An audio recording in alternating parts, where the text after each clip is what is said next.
Balik lagi di channel aku dan kali ini aku akan menceritakan sebuah cerita urban legend horor yang terkenal di masyarakat. Aku akan menceritakannya dengan sudut pandang orang kedua. Jadi aku mau kalian simak ceritanya sampai habis dan jangan di skip-skip.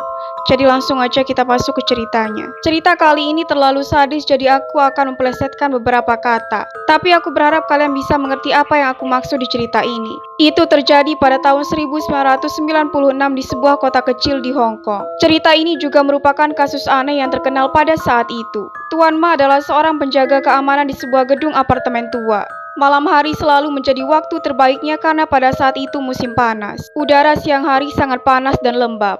Tetapi malam harinya lebih dingin dan lebih menyenangkan. Tidak ada yang lebih baik selain duduk di luar sembari menikmati segelas anggur. Setelah menaruh panci berisi daging domba di atas meja, Tuan Mas sangat senang dan ingin segera menyantapnya. Jadi ia menyiapkan segelas anggur dan bersiap untuk memakannya. Tapi tiba-tiba saja ada sesuatu yang jatuh dari atas dengan sangat cepat dan langsung jatuh mengenai panci berisi daging domba miliknya. Kaldu dan daging domba itu berceceran di seluruh meja yang mengganggu Tuan Ma. Ia tidak tahu siapa yang bisa begitu ceroboh sehingga terang-terangan membuang sampah ke bawah. Jadi dia mulai mendongak dan mengumpat. Tapi sama sekali tidak ada gerakan di atas sana. Semuanya masih sunyi dan tidak ada yang menjawabnya. Ia berpikir bahwa orang itu pasti takut dimarahi olehnya. Jadi mungkin saja mereka sedang bersembunyi. Tapi beberapa menit kemudian dari lantai 4 ada sesuatu yang jatuh lagi. Benda itu berwarna hitam dan sedikit bulat. Berpikir bahwa orang lain akan terus-terusan membuang sampah keluar. Tuan Mas sangat memperhatikan apa yang jatuh untuk segera menangkap pelakunya. Namun benda yang jatuh adalah sesuatu yang tidak dapat dipercaya. Karena itu adalah kelapa manusia.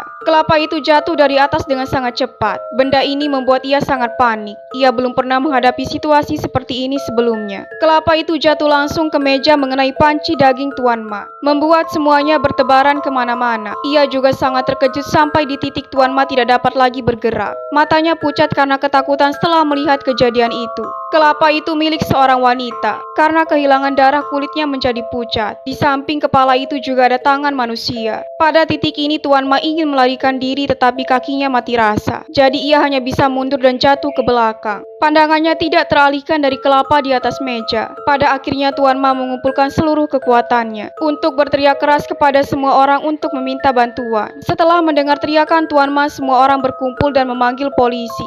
Polisi sampai di tempat kejadian dalam beberapa menit. Setelah mendengar pernyataan Tuan Ma, polisi segera mengepung ruangan itu untuk menangkap pelakunya. Tetapi ketika mereka sampai di depan ruangan, polisi melihat sesuatu yang aneh. Itu adalah pintu ruangan yang tidak tertutup. Pintunya terbuka. Mungkinkah pembunuhnya melarikan diri? Jika tidak, mungkin ia tidak tahu apa itu ketakutan. Namun polisi juga sangat berhati-hati. Mereka berdiri di depan pintu kemudian mengintip dari pintu yang sedikit terbuka. Tetapi apa yang ada di dalamnya membuat mereka terkejut. Aroma darah keluar menyembur dari ruangan yang gelap. Dengan cahaya remang-remang terlihat seorang pria yang tengah duduk di atas sofa. Dengan ekspresi murung dan dikelilingi oleh darah dari pakaian dan juga lantai. Di lantai juga ada pisau besar yang biasanya digunakan untuk memotong daging. Sepertinya ini adalah senjata yang digunakan pria itu untuk membunuh orang. Polisi berdiri di depannya kemudian mengeluarkan pistol untuk mengendalikannya. Tetapi ia tetap tidak melawan atau menjelaskan apapun. Matanya kosong tak bernyawa. Wajahnya gelap dan sangat sedih. Perlu disebutkan bahwa ia terus menatap TV tanpa berkedip. Ada sesuatu yang lebih menarik perhatiannya daripada fakta bahwa ia baru saja membunuh seseorang. Hal yang paling aneh adalah tidak ada program di TV itu. Jadi apa yang ia lihat dan apa yang membuatnya seperti itu? TV terus mengeluarkan bunyi berdecit. Dan layarnya hanya dipenuhi titik hitam dan putih, seolah-olah menandakan sinyalnya yang hilang. Polisi kemudian mencari petunjuk di sekitar rumah. Mereka menemukan mayat seorang wanita tanpa kelapa yang duduk di dapur. Ini pasti tubuh dari kelapa yang jatuh di meja Tuan Ma. Di dalam kamar ada tubuh seorang anak laki-laki yang berusia sekitar 10 tahun.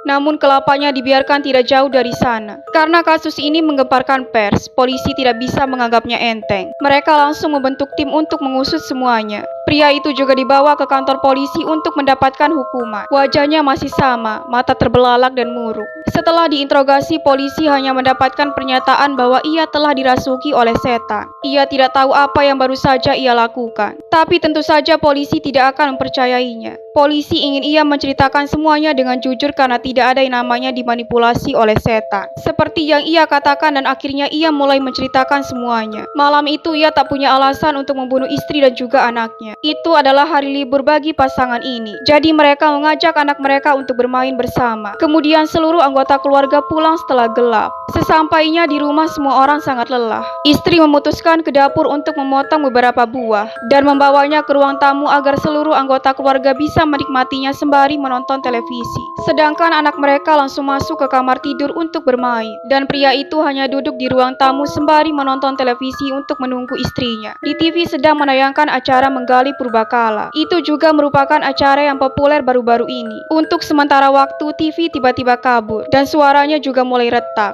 Sepertinya sinyalnya menghilang. Setelah itu gambar program lain juga menghilang sepenuhnya. Digantikan titik hitam dan putih kemudian diikuti dengan suara mendecit. Tetapi dalam decitan itu nampaknya ada suara lain yang berbisik, memberitahu pria itu untuk keluarganya dan kepalanya. Dan untuk beberapa alasan pikirannya menjadi gelap. Kemudian tubuhnya bergerak mengikuti perintah suara itu.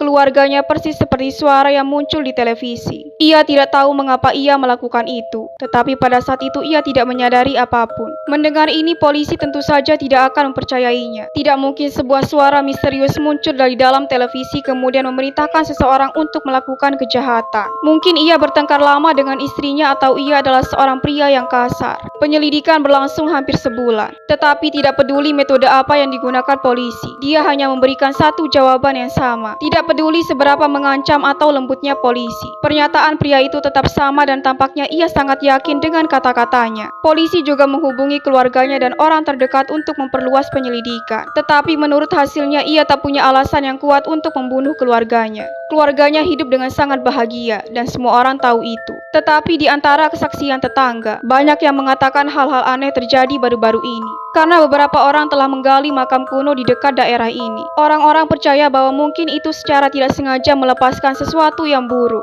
atau kutukan dari beberapa jenis tertentu. Tentu saja polisi tidak akan mengambil cerita itu untuk ditulis dalam kasus ini. Karena sang suami sendiri telah mengaku bahwa ia telah menghabisi keluarganya. Jadi mereka tidak dapat membelanya karena alasan spiritual seperti itu. Akhirnya ia dijatuhi hukuman mati karena perilakunya yang kejam. Dan apakah kebenaran apa yang ia katakan atau tidak? Tidak seorang pun yang bisa memastikannya. Apakah kalian masih percaya tentang hal-hal mistis? Dan bagaimana pendapat kamu tentang cerita kali ini? Aku mau dengar pendapat kalian, tulis di kolom komentar. Dan sampai ketemu di video selanjutnya.